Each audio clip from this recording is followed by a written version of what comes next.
Hey guys, Kevin Bupp here, and in this video we're going to discuss some of the pros and the cons of long distance investing.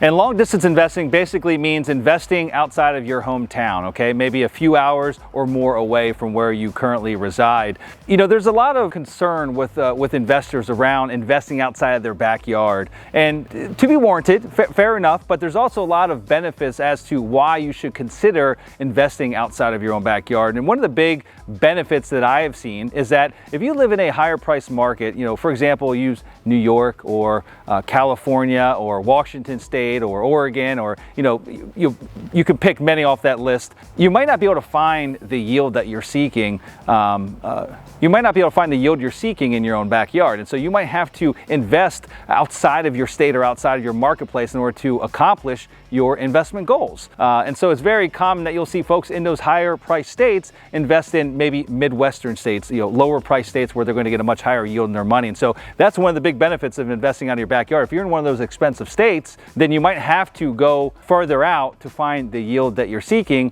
or be comfortable with taking a much lower yield if you want it immediately close to your own home residence. This is a benefit that I came to learn shortly after buying our first out-of-state property, and it's not one that I ever considered before purchasing it. In fact, I had a lot of the same trepidations a lot of investors do that are buying that first property out of state. And one of the benefits that came out of it was really forcing our team to put together the systems and processes necessary to efficiently manage that property that was basically 8 hours away. If something happened at that property, I couldn't just jump in the car and go there. I couldn't just I couldn't just jump in the car and go there, okay? It was a flight or an 8-hour car ride, and so it wasn't very effective for me to be 8 hours away. However, again, we put the systems and processes in place, hired a great boots on the ground team to manage that property, so that essentially what happened is whenever anything occurred at that property, a challenge, an issue, we had a fire at one point in time, I wasn't expected to be there. In fact, what I found is that there's no benefit for me being there. There's not many times that something will happen at your property where it will benefit you being there in person. And that's really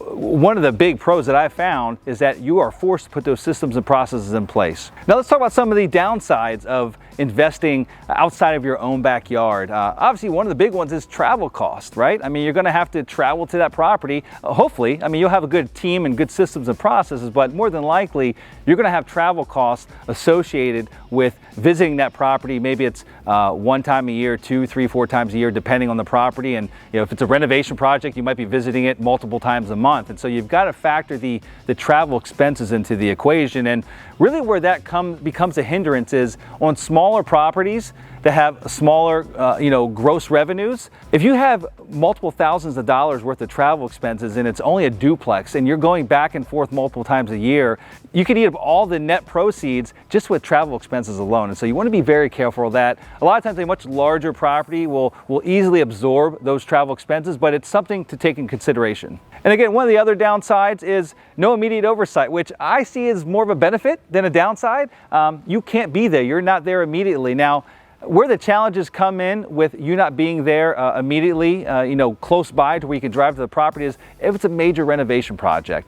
If you've got a general contractor and you've got renovation crews that you've got running, a lot of times it's still very good to be close to that property or be on site on a regular basis to help oversee those large, expensive projects. And if it's a property that's out of state, that could be, both time and cost prohibitive for you to be traveling back and forth overseeing large renovation projects. But again, bigger properties can typically absorb those costs much easier than those smaller properties. And so with that, guys, that's all I have for this video. I hope you enjoyed it, and I hope it brought a lot of value to you and your business. If it did, please like it, and I look forward to seeing you on the next one. You take care.